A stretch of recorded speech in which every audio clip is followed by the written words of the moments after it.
Hello દોસ્તો, આજે આપણે સ્પેશિયલ પોલીસ કોન્સ્ટેબલ અને પીએસઆઈ માટે બંધારણના આઈએમપી પ્રશ્નોની પ્રેક્ટિસ ટેસ્ટ લઈશું. આ ટેસ્ટ કુલ 20 પ્રશ્નોની રહેશે. આ 20 પ્રશ્નો અગાઉની પરીક્ષામાં પૂછાઈ ગયેલા છે, તો આ ટેસ્ટથી તમને ખૂબ સારો એવો ફાયદો થવાનો છે. તો આ ટેસ્ટમાં તમે લાસ્ટ સુધી બન્યા રહેજો. અને જો દોસ્તો તમે પોલીસ કોન્સ્ટેબલની તૈયારી કરતા હોય તો તમારે આ 20 પ્રશ્નોની પ્રેક્ટિસ ટેસ્ટમાં મિનિમમ 12 પ્રશ્નો સાચા પડવા જરૂરી છે. અને જો દોસ્તો તમે પીએસઆઈની તૈયારી કરતા હોય તો તમારે આ 20 પ્રશ્નોની પ્રેક્ટિસ ટેસ્ટમાં મિનિમમ 14 પ્રશ્નો સાચા પડવા જરૂરી છે. તો દોસ્તો તમે લાસ્ટમાં કમેન્ટ કરીને જણાવજો કે તમારે 20 પ્રશ્નોમાંથી કેટલા પ્રશ્નો સાચા પડ્યા. અને હા દોસ્તો, હજુ સુધી જો તમે અમારી ચેનલ સાથે જોડાના નથી તો જોડાઈ જજો, કેમ કે આવી જ પોલીસ ભરતીને લગતી પ્રેક્ટિસ ટેસ્ટ અને આઈએમપી પ્રશ્નો તમને સમયસર મળતા રહેશે. તો ચેનલને સબસ્ક્રાઈબ કરી નાખજો. અને દોસ્તો આવા જ ઇમ્પોર્ટન્ટ ટોપિકની પ્રેક્ટિસ ટેસ્ટ તમને પ્લેલિસ્ટમાં મળી રહેશે, તો તમે જોઈ શકો છો. તો ચાલો દોસ્તો શરૂ કરીએ આજની બંધારણની પ્રેક્ટિસ ટેસ્ટ નંબર 8. પ્રશ્ન 1. નીચેનામાંથી બંગાળનો સૌપ્રથમ ગવર્નર કોણ હતું? પ્રશ્ન છે, નીચેનામાંથી બંગાળનો સૌપ્રથમ ગવર્નર કોણ હતું? તો દોસ્તો ઓપ્શન છે A Robert Clive, option B Lord Warren Hasting, option C Lord William Bentinck, option D Lord Canning. દોસ્તો તમને આન્સર વિચારવા માટે 5 સેકન્ડનો સમય આપવામાં આવશે. જો તમારે સમય વધુ જોતો હોય તો તમે વિડીયોને પોઝ કરીને આન્સર વિચારી શકો છો. આનો રાઈટ આન્સર આવશે ઓપ્શન એ રોબર્ટ ક્લાઇવ. દોસ્તો બંગાળનો સૌપ્રથમ ગવર્નર રોબર્ટ ક્લાઇવ હતો. પ્રશ્ન 2. અલ્હાબાદની સંધિ કયા વર્ષમાં થઈ હતી? તો દોસ્તો ઓપ્શન છે એ ઈસવીસન 1608માં, ઓપ્શન બી ઈસવીસન 1665માં, ઓપ્શન સી ઈસવીસન 1757માં, ઓપ્શન ડી ઈસવીસન 1765માં.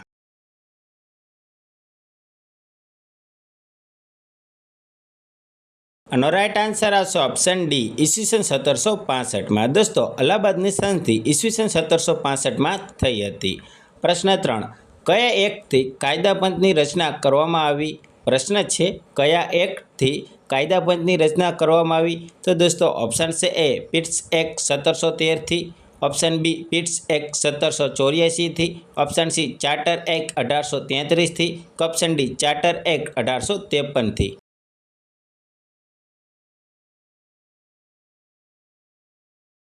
આનો રાઈટ આન્સર આવશે ઓપ્શન સી ચાર્ટર એક્ટ 1833થી. દોસ્તો ચાર્ટર એક્ટ 1833થી કાયદા પંચની રચના કરવામાં આવી હતી. પ્રશ્ન 4. મોર્લે મિન્ટો એક્ટ 1909માં મોર્લે કોણ હતા? પ્રશ્ન છે, મોર્લે મિન્ટો એક્ટ 1909માં મોર્લે કોણ હતા? તો દોસ્તો ઓપ્શન છે એ ભારતના રાજ્ય સચિવ, ઓપ્શન બી ભારતના વાઇસરોય, ઓપ્શન સી ભારતના સામાન્ય અધિકારી, ઓપ્શન ડી આમાંથી એક પણ નહીં.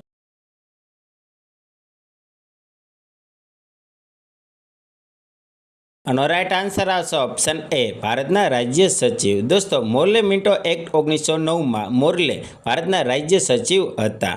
પ્રશ્ન 5. ભારતીય બંધારણમાં મૂળભૂત અધિકારોની પ્રેરણા કયા દેશના બંધારણમાંથી લેવામાં આવી છે, એટલે કે લીધી છે? તો દોસ્તો ઓપ્શન છે એ અમેરિકા દેશમાંથી, ઓપ્શન બી ઓસ્ટ્રેલિયા દેશમાંથી, ઓપ્શન સી ફ્રાન્સ દેશમાંથી, ઓપ્શન ડી બ્રિટન દેશમાંથી.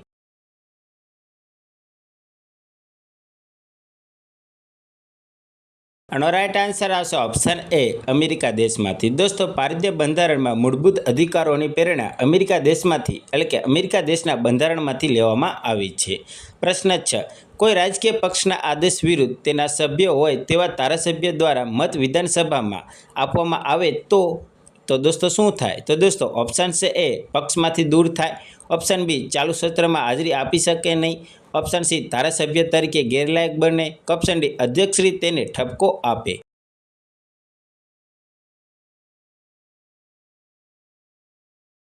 આનો રાઈટ આન્સર આવશે ઓપ્શન સી ધારાસભ્ય તરીકે ગેરલાયક બને છે. દોસ્તો કોઈ રાજકીય પક્ષના આદેશ વિરુદ્ધ તેના સભ્ય હોય તેવા ધારાસભ્ય દ્વારા મત વિધાનસભામાં આપવામાં આવે તો તે ધારાસભ્ય તરીકે ગેરલાયક બને છે. પ્રશ્ન 7. ભારતીય રાજ્ય બંધારણની 370મી કલમમાં શેના અંગેની જોગવાઈ કરવામાં આવી હતી? તો દોસ્તો ઓપ્શન છે એ નાણાકીય કટોકટીની, ઓપ્શન બી જમ્મુ કાશ્મીર માટે વિશેષ દરજ્જાની, ઓપ્શન સી ટિબેટના વડાઓએ રાજ્યાશ્રયની, ઓપ્શન ડી બાળ મજૂરીની.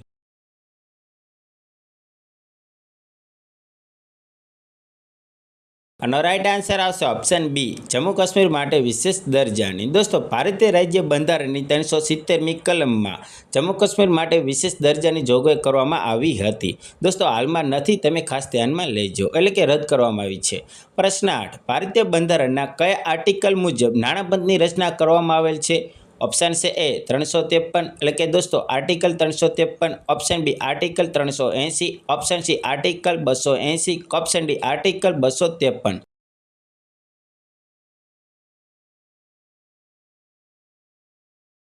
આનો રાઈટ આન્સર આવશે ઓપ્શન સી આર્ટિકલ 280. દોસ્તો, ભારતીય બંધારણના આર્ટિકલ 280 મુજબ નાણાપંચની રચના કરવામાં આવેલ છે. પ્રશ્ન 9, કેન્દ્ર સરકારના કાયદા અને રાજ્ય સરકારના કાયદા વચ્ચે ટકરાવની સ્થિતિમાં નીચેનામાંથી કઈ પરિસ્થિતિ સાચી છે? તો દોસ્તો, ઓપ્શન છે એ સુપ્રીમ કોર્ટ નિર્ણય લે છે, ઓપ્શન બી રાજ્ય સરકારનો કાયદો સર્વોપરી છે, ઓપ્શન સી કેન્દ્ર સરકારનો કાયદો સર્વોપરી છે, ઓપ્શન ડી રાષ્ટ્રપતિ નિર્ણય લે છે.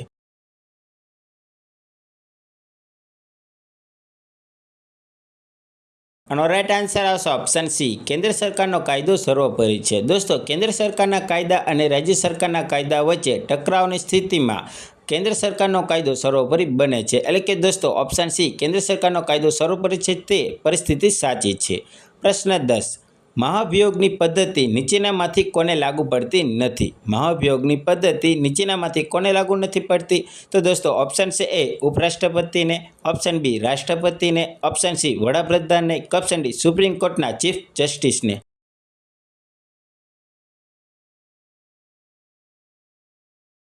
આનો રાઈટ આન્સર આવશે ઓપ્શન સી વડાપ્રધાનને. દોસ્તો, મહાભિયોગની પદ્ધતિ વડાપ્રધાનને લાગુ પડતી નથી. પ્રશ્ન 11, ભારતીય બંધારણમાં સંશોધન કઈ રીતે થાય છે? તો દોસ્તો, ઓપ્શન છે એ સાદી બહુમતીથી, ઓપ્શન બી 2/3 બહુમતીથી, ઓપ્શન સી 2/3 બહુમતીથી તથા અડધાથી વધારે રાજ્યની સંમતિથી, ઓપ્શન ડી ઉપરના તમામથી.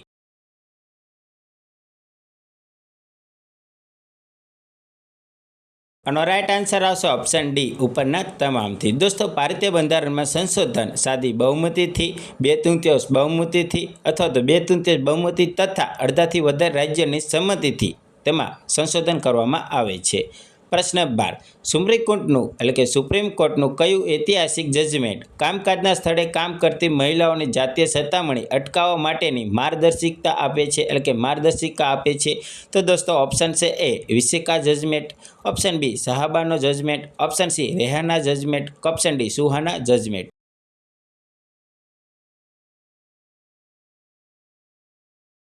આનો રાઈટ આન્સર આવશે ઓપ્શન એ વિશાખા જજમેન્ટ. દોસ્તો, વિશાખા જજમેન્ટ એ સુપ્રીમ કોર્ટનું એવું ઐતિહાસિક જજમેન્ટ છે કે જે કામકાજના સ્થળે કામ કરતી મહિલાઓની જાતીય સતામણી અટકાવવા માટેની માર્ગદર્શિકા આપે છે.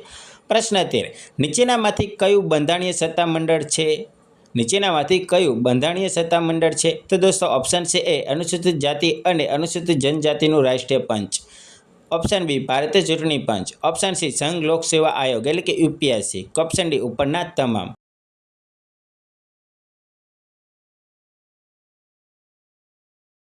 આનો રાઈટ આન્સર આવશે ઓપ્શન ડી ઉપરના તમામ. દોસ્તો, અનુસૂચિત જાતિ અને અનુસૂચિત જનજાતિનું રાષ્ટ્રીય પંચ, ભારતીય ચૂંટણી પંચ અને સંઘ લોક સેવા આયોગ એટલે કે યુપીએસસી જે બંધારણીય સત્તામંડળ છે. પ્રશ્ન 14, ભારતીય બંધારણના અનુચ્છેદ 343 મુજબ સંઘની સત્તાવાર ભાષા કઈ છે, એટલે કે કેન્દ્રની? તો દોસ્તો, ઓપ્શન છે એ હિન્દી, ઓપ્શન બી અંગ્રેજી, ઓપ્શન સી હિન્દી અને અંગ્રેજી, ઓપ્શન ડી હિન્દી, ઉર્દુ, સંસ્કૃત અને અંગ્રેજી.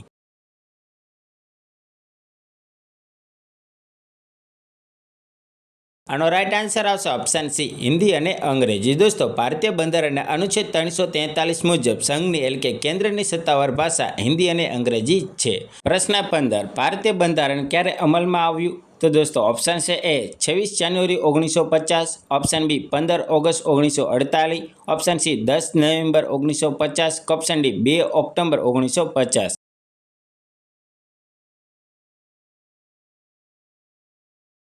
આનો રાઈટ આન્સર આવશે ઓપ્શન એ 26 જાન્યુઆરી 1950. દોસ્તો, ભારતીય બંધારણ 26 જાન્યુઆરી 1950ના રોજ અમલમાં આવ્યું. પ્રશ્ન 16, ભારતીય બંધારણમાં કયા મૂળભૂત અધિકારોની ખાતરી આપવામાં આવી નથી? તો દોસ્તો, ઓપ્શન છે એ સંપત્તિના હકની, ઓપ્શન બી સ્વતંત્રતાના હકની, ઓપ્શન સી શોષણ વિરોધી હકની, ઓપ્શન ડી સમાનતાના હકની.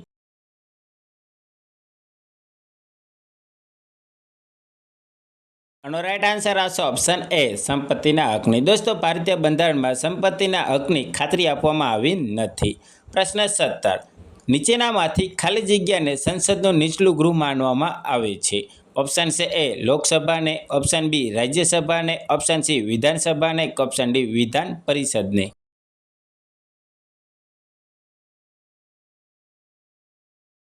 આનો રાઈટ આન્સર આવશે ઓપ્શન એ લોકસભાને. દોસ્તો, નીચેનામાંથી લોકસભાને સંસદનું નીચલું ગૃહ માનવામાં આવે છે. પ્રશ્ન 18. રાજકીય પક્ષોને ચીન કોણ ફાળવે છે? રાજકીય પક્ષોને ચીન કોણ ફાળવે છે? તો દોસ્તો, ઓપ્શન છે એ ભારતના રાષ્ટ્રપતિ, ઓપ્શન બી રાજકીય પક્ષોના પ્રમુખ, ઓપ્શન સી ભારતીય ચૂંટણી પંચ, ઓપ્શન ડી સુપ્રીમ કોર્ટ.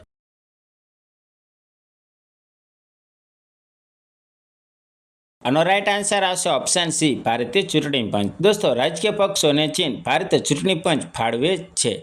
પ્રશ્ન 19. કટોકટી દરમિયાન કયો બંધારણીય સુધારો થયો? કટોકટી દરમિયાન કયો બંધારણીય સુધારો થયો? તો દોસ્તો, ઓપ્શન છે એ 32મો સુધારો, ઓપ્શન બી 39મો સુધારો, ઓપ્શન સી 42મો સુધારો, ઓપ્શન ડી 48મો સુધારો.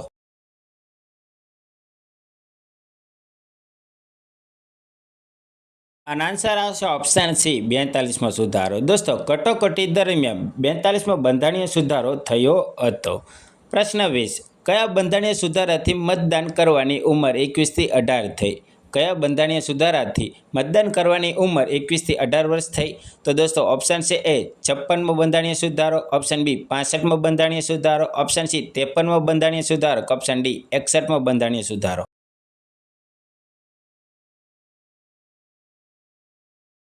આનો રાઈટ આન્સર આવશે ઓપ્શન ડી 61મો બંધારણીય સુધારો. દોસ્તો, 61મો બંધારણીય સુધારાથી મતદાન કરવાની ઉંમર 21થી 18 વર્ષની થઈ હતી. દોસ્તો, આપણે અહીંયા 20 પ્રશ્નોની પ્રેક્ટિસ ટેસ્ટ પૂરી કરીએ છીએ. હવે તમને એક સ્ટાર પ્રશ્ન આપું છું. સ્ટાર પ્રશ્ન જવાબ તમારે જાતે કે કમેન્ટમાં જણાવવાનો રહેશે. તો સ્ટાર પ્રશ્ન છે, ભારતીય રાષ્ટ્રીય પંચાંગ અનુસાર પ્રથમ માસ કયો છે? પ્રશ્ન છે, ભારતીય રાષ્ટ્રીય પંચાંગ અનુસાર પ્રથમ માસ કયો છે? તો દોસ્તો, ઓપ્શન છે એ ચૈત્ર, ઓપ્શન બી પોષ, ઓપ્શન સી કારતક, ઓપ્શન ડી ફાગણ. દોસ્તો, આનો આન્સર તમારે કમેન્ટમાં જણાવવાનો છે. અને દોસ્તો, આ 20 પ્રશ્નોની બંધારણની પ્રેક્ટિસ ટેસ્ટમાં તમારે 20માંથી કેટલા પ્રશ્નો સાચા પડ્યા તે પણ કમેન્ટ કરીને જણાવવાનું છે. અને દોસ્તો, આવી જ પ્રેક્ટિસ ટેસ્ટ અને ઇમ્પોર્ટન્ટ પ્રશ્નો મેળવવા માટે અમારી ચેનલને સબસ્ક્રાઈબ જરૂર કરજો. ચાલો દોસ્તો, મળીએ બીજા વિડીયોમાં. જય હિન્દ, જય ભારત.